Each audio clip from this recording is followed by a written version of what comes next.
Olá, pessoal! Sejam muito bem-vindas e muito bem-vindos a mais um episódio do nosso podcast, O Dona Política e Seus Robôs. Eu sou a Ana Carolina Romano, jornalista e produtora de conteúdo da Inteligov, e tenho o prazer de apresentar o nosso quadro Dose de Política. Para você que nos escuta pela primeira vez, neste quadro nós vamos sempre tratar de assuntos, projetos, movimentações e decisões que estão sendo discutidos no ambiente político. Ou seja, tudo que o mercado está de olho, nós vamos debater aqui, na tentativa de levar uma perspectiva mais aprofundada e na expectativa de que isso seja útil para o seu dia a dia. E para tomar essa dose de política, eu tenho o prazer de contar com dois colegas incríveis: o Rafael Caldas, fundador e CEO da Inteligov, e o Gabriel Barreto, cientista político e especialista em soluções de RIC. Devo reforçar que é uma alegria enorme estar aqui com vocês para bater esse papo comigo. Tudo bem, Rafa? Tudo bem, Gabriel? Tudo jóia? Bom falar com vocês, gente. Bom ver você e o Gabi, Ana. E o Rodrigo, que fica aqui nos bastidores, quietinho. Oi, gente. Prazer estar aqui com vocês para falar desses temas tão importantes. Ah, legal. Então, vamos lá, né? Vamos falar da aprovação do texto para o novo arcabouço fiscal pela Câmara dos Deputados. A votação aconteceu cerca de um mês após o governo enviar a proposta ao Congresso, e o resultado, como muito se havia especulado, foi de uma primeira ação bem-sucedida do governo. Que não significa que daí para frente foi só gol, né? O projeto foi aprovado aí com uma margem até que folgada, né, de votos favoráveis, 372 parlamentares a favor e 108 contra a matéria. E, dito isso, eu quero saber de vocês, especialistas, se nesse resultado a gente teve alguma surpresa nessa aprovação. Olha, diria que não, Aninha. A previsão era que o governo conseguisse aprovar a matéria, até porque diria que foi uma das grandes entregas do Ministério da Fazenda nesse primeiro semestre aí de mandato. Além disso, não foi uma construção só do governo, né? A relatoria foi do deputado Cláudio Cajado, que é um parlamentar veterano ali na casa, aliado próximo de Lira, filiado ao PP. Então, não houve um empenho político somente do governo, nem na construção do texto, nem na articulação política para a entrega de votos, né? Então, eu diria que a aprovação foi até esperada, porque essa pauta trata de um tema com o qual o parlamentar mediano do Congresso tem afinidade, né? Que é uma pauta reformista no âmbito macroeconômico. Já houve declaração de outras lideranças da casa de que o que o governo tentar aprovar no sentido de reformas vai poder contar com o apoio da casa, e que o mesmo pode não se verificar em matérias de cunho mais ideológico. E foi exatamente isso que vimos. Numa semana, uma aprovação expressiva do arcabouço fiscal na Câmara, e na seguinte, uma aprovação expressiva do marco temporal, que é uma pauta ao qual o governo, em tese, é diametralmente oposto. Eu acho que esse ponto que o Gabriel trouxe da qualidade desse tema mais neutra, digamos, esse tema das reformas, e que vem meio consensual desde a época do Fernando Henrique Cardoso, da Lei de Responsabilidade Fiscal, né? Eu acho que é um tema que o Congresso discute com menos animosidade, e também foi um experimento e uma amostra para o Lira mostrar o quanto ele conseguia entregar, e já salientando que essa não era a base do governo, né? Tem esse tanto de voto, mas isso não é voto do governo, né? Ele deixou isso bem claro desde o início, e foi isso que aconteceu, como muito bem apontou o Gabriel. Logo depois a gente teve essa situação do marco temporal, onde a situação se inverteu completamente, e aí numa pauta mais vinculada a setores econômicos que têm interesses diversos, e o governo aí perdeu de lavada, né? Interessante isso. E vocês acreditam que, então, em termos de articulação, essa amostragem aí de uma base fluida, ela oferece que tipo de risco em termos de governabilidade mesmo, né? E quais seriam alguns movimentos que a gente pode esperar do executivo para manter algumas alianças, né, para as próximas pautas que sejam de grande valia, né, para o governo? Está tendo uma pressão grande para algumas mudanças de estrutura mesmo, né? De nomes, de cargos. O Lira ontem, a gente está gravando isso aqui numa quinta, na quarta-feira à noite, ele foi muito direto, indicando uma uma falta de velocidade do governo em atender algumas demandas, e dentre essas, liberação de recursos, nomeações e também na própria recepção de parlamentares, na conversa com parlamentares, né, que estava tendo dificuldade com isso. Também tem uma certa insatisfação com alguns partidos, como União Brasil, por exemplo, que tem ministérios e tem votado várias vezes contra o governo. Também tem, falando em União Brasil, a questão do Elmar Nascimento, que ainda traz ruídos, uma figura importante que por interesses regionais também foi vetada na participação inicial do governo, e o Rui Costa, Casa Civil, muito responsável pelas nomeações e pela estrutura do governo, também tem uma tensão aí entre essas figuras que tem causado problemas, né?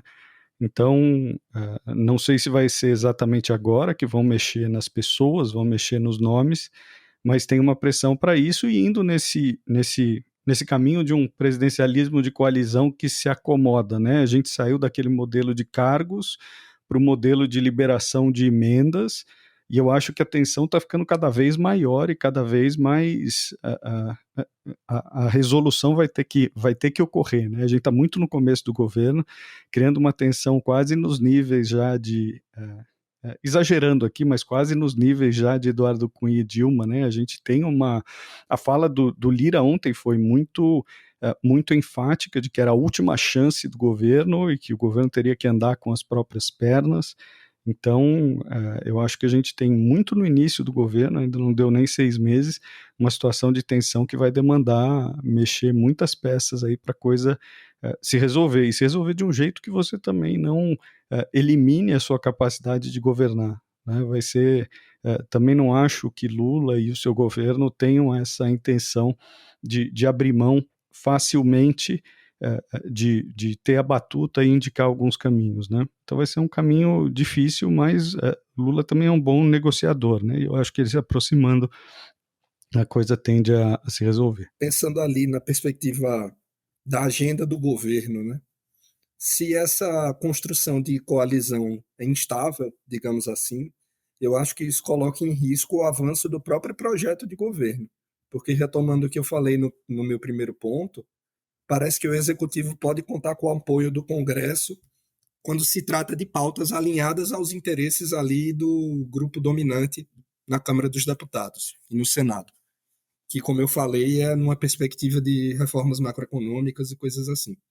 Mas há outras dimensões que precisam ser trabalhadas pelo executivo, e o governo que foi eleito tem um conjunto de posicionamentos claros em relação a alguma dessas questões, mas parece que se continuar no modelo de relação atual entre os dois poderes, o governo vai ter dificuldade de avançar com essas pautas.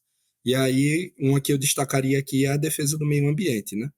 O Brasil recebeu muita crítica internacional nos últimos anos pela falta de cuidado com essa área, e retomando o que a gente falou aqui na nossa primeira conversa, o governo Lula trouxe muitas sinalizações positivas nessa esfera, no começo do governo, mas na hora do choque com o Congresso, na bola dividida, aquelas sinalizações, digamos assim, não foram bancadas.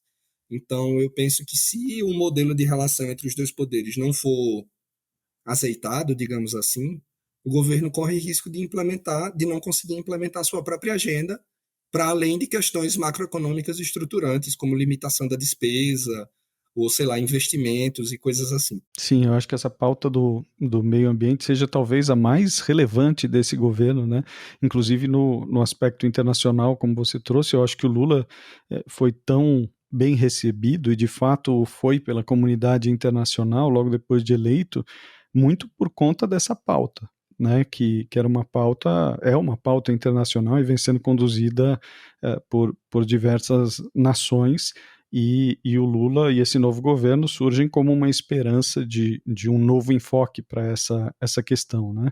E aí você tem, a gente já trazendo esse tema que você mencionou, a questão do marco temporal, por exemplo, está muito ligada a isso, e mais recentemente ainda, nessa semana, a questão da MP de reestruturação dos ministérios, né? A área do meio ambiente foi a mais afetada por essas medidas, mais enfraquecida, digamos, e isso pode impactar não só a habilidade de dar sequência a essas políticas, mas também esse cacife na comunidade internacional que o governo tem, mas é um cacife que vai se esvaindo também, né? Por mais que as intenções sejam excelentes, se você não consegue avançar e implementar, você vai perdendo, e vai perdendo inclusive aportes financeiros que vinham sendo conquistados, né? Você pode perder também essas boas notícias que sempre vinham de quem entregou X milhões, quem entregou mais Y milhões, todos apoiando essas iniciativas em relação ao meio ambiente. Bom, pessoal, então, finalizando esse primeiro bloco, onde a gente tratou aí um pouquinho sobre a votação do arcabouço fiscal, e agora a gente vai para um segundo bloco, onde a gente vai falar mais sobre as novidades que ocorreram aí entre a semana passada e essa semana.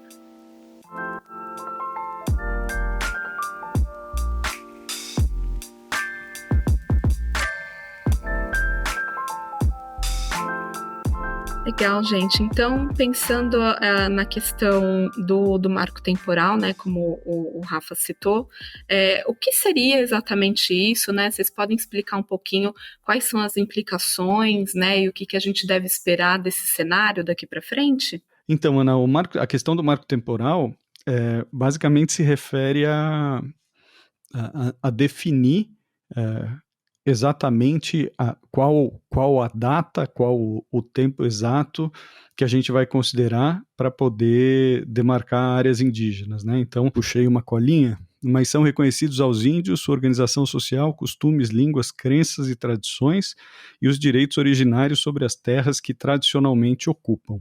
E aí segue o artigo, né? Mas é exatamente esse trecho aqui, terras que tradicionalmente ocupam, né? O que é ocupar tradicionalmente uma terra? Então, o que está se definindo é que essa data vai ser a data de promulgação da Constituição, 5 de outubro de 1988.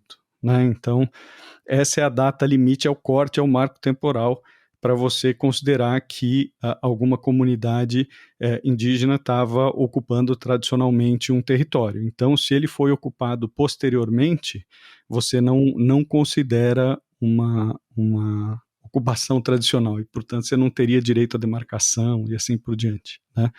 Mas tem uma série de questões de populações que foram retiradas e depois retornaram, então esse é o grande debate, né? Tem muita gente que vai ficar de fora com essa questão do marco temporal. Eu destacaria que a questão ainda não se esgotou, né? Em que pese ter sido aprovado o projeto de lei na Câmara, a matéria ainda depende de análise do Senado, com eventual retorno do projeto à Câmara, e paralelamente a isso a questão também é discutida no âmbito do STF. Então, apesar dessa sinalização, digamos, feita por um setor econômico bem organizado e que tinha um interesse concreto na matéria, a pauta ainda não está decidida. Exatamente, e é mais um tema que puxa eu ia falar competência, mas não é exatamente essa palavra, que puxa a intervenção, a entrada em campo do STF na discussão de temas muito, muito quentes, né? Então, o marco temporal é um deles e, inclusive, só foi pautado também porque tinha essa tendência do julgamento ser retomado no STF, né? Então, o parlamento resolveu se adiantar e decidir sobre a matéria. Então, é um tema que impacta bastante essa atuação do STF. E falando em atuação do STF, a gente teve também agora a questão da medida provisória de reorganização da estrutura governamental, né, dos ministérios e tal, e que voltou a criar o Ministério da Cultura, enfim, criou o Ministério dos Povos Originários e teve essa discussão agora para aprovação da medida. Teve uma negociação de um relatório não favorável ainda ao governo, já perdeu bastante coisa lá, mas teve também a ameaça de sequer votarem a medida provisória, ter que voltar à estrutura anterior, né? E foi uma queda de braço aí. Queria ouvir do Gabriel também um pouquinho o que ele achou dessa situação. Eu diria que insólito que o governo tenha chegado a uma situação tão dramática assim com o Congresso, né? Porque a medida provisória pode tramitar por 120 dias e no penúltimo dia de tramitação a proposta ainda não tinha sido votada no Congresso, com uma mensagem muito contundente do presidente da Câmara de que se ocorresse de não haver a votação, isso não era culpa dos deputados, era culpa do governo. Então, o governo foi eleito, fez uma estrutura ali para governar, mas ao longo de 4 meses não conseguiu construir os apoios necessários para convalidar aquela proposta de estrutura junto ao outro poder. E foi constrangido publicamente por um chefe desse poder. E na hora H terminou votando a favor. O líder do União, que o Rafa citou aqui há pouco, Elmar Nascimento, subiu à tribuna para poder criticar a articulação política do governo. E aí ele fez 2 sinalizações. A primeira foi o agradecimento a Lula pela ligação pessoal que ele recebeu. Então, veja, o Lula ligou para o Elmar Nascimento, que é um rival de grandes proporções aí do seu ministro da Casa Civil, Rui Costa, lá na Bahia, para poder tentar salvar a situação. E, pelo visto, surtiu efeito. E o outro ponto foram as críticas do Elmar e também do Lira à atuação dos ministros responsáveis pela articulação. Primeiro plano, Alexandre Padilha, no segundo plano, Rui Costa. E, aliado a isso, a senha para uma eventual troca de pessoa responsável, com elogios rasgados ao líder do governo na Câmara, o deputado federal cearense José Guimarães. Então, o governo se deixou colocar numa situação de estar na mão do Congresso e teve que contar com a atuação direta de Lula, que a minha impressão é que isso era algo que ele não queria fazer.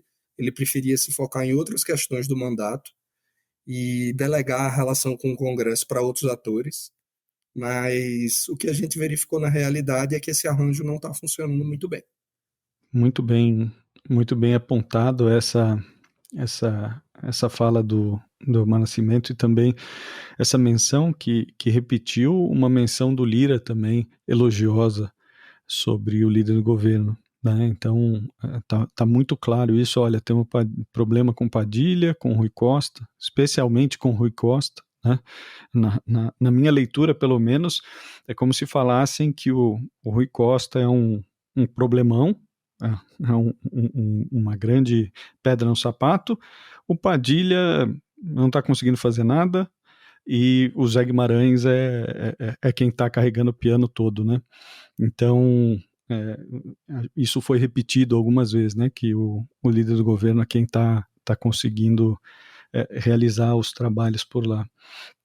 E realmente foi muito tempo para conseguir aprovar uma coisa que era tão básica. E aí, voltando ao tema que a gente falou do STF, ontem também tiveram algumas movimentações que a gente aparentemente formalmente não se sabe se tem alguma relação, mas tiveram movimentos no STF também que impactaram essas forças aí, como que elas se organizam, né? O Toffoli trazendo de volta um recurso do Lira que pode ter uma questão inclusive de impactar a linha sucessória, dele não poder assumir cargos que fiquem vagos, né, na linha sucessória da presidência, e isso teve um impacto também, e hoje algumas operações da Polícia Federal também. Então parece que o jogo está ficando mais quente, né? E o que chama a atenção é justamente o STF como um elemento nesse jogo, né? A gente pensa a relação política ali, executivo e legislativo, mas o terceiro poder aí está participando ativamente com decisões que repercutem diretamente dentro desse jogo institucional aí. E falando em participação ativa, hoje teve a indicação oficial também do Cristiano Zanin para ser o novo ministro do STF no lugar do Ricardo Lewandowski. Vamos ter a sabatina no Senado, que com o Moro como senador deve trazer alguns momentos aí para a gente comentar no próximo episódio também. O governo faria bem em conversar com o Alcolumbre, porque, como a gente viu no caso do André Mendonça, a decisão dele de segurar, pautar a indicação pode impactar, inclusive, em resultados de julgamentos na corte. Então, o governo tem muita bomba para desarmar aí nesse final de primeiro semestre. Reforma tributária, o próprio arcabouço fiscal no Senado, marco temporal no Senado, indicação no Zanin. Então, vão precisar trabalhar. Quanto ao Alcolumbre, um ponto que a gente não mencionou e que foi relevante essa semana é a questão da Petrobras e a exploração na Foz do Amazonas, né? E esse rolo todo que combinou inclusive com a saída do Randolph da rede e como o Alcolumbre também, que é do Amapá, se comportou e como ele lidou com essa situação, mandando recado para a Marina também, né? Que ela é gente boa, vai lá com a gente inaugurar a exploração. Então, eu acho que é um ponto de atenção mesmo acompanhar como o Alcolumbre vai se comportar em relação ao governo. Teve uma fala do Rodrigo Pacheco hoje, meio que dizendo que está tudo em casa, está tudo alinhado, mas também acho que é um ponto de atenção porque no governo passado ele aproveitou bastante dessa posição, né, de presidente CCJ para atrasar as nomeações. Legal, gente. Então, muita coisa, né, acontecendo. Deu para perceber aí que o final de maio, né, começo de junho aí já veio com muitas novidades, né, e muitos altos e baixos mesmo para a gente continuar acompanhando, né? Bom, pessoal, então, se você curtiu o programa, não deixe de nos seguir e dar as 5 estrelinhas aqui no Spotify, nos seguir no Amazon Music ou no Apple Podcast e se inscrever no Google Podcasts ou Castbox e nos favoritar também no Deezer. Assim você sempre será notificado quando um novo episódio for lançado. Eu agradeço aqui pela participação, né, do Gabriel, do Rafael, e a gente se encontra no próximo episódio para discutir um pouquinho mais aqui sobre o nosso cenário político. O Dose de Política é um quadro do podcast Dona Política e Seus Robôs, uma produção da Inteligov que conta com a participação do Rafael Caldas e do Gabriel Barreto, roteiro e apresentação de Ana Carolina Romano e gravação e edição de Rodrigo Jodar. Beijo e até o próximo episódio.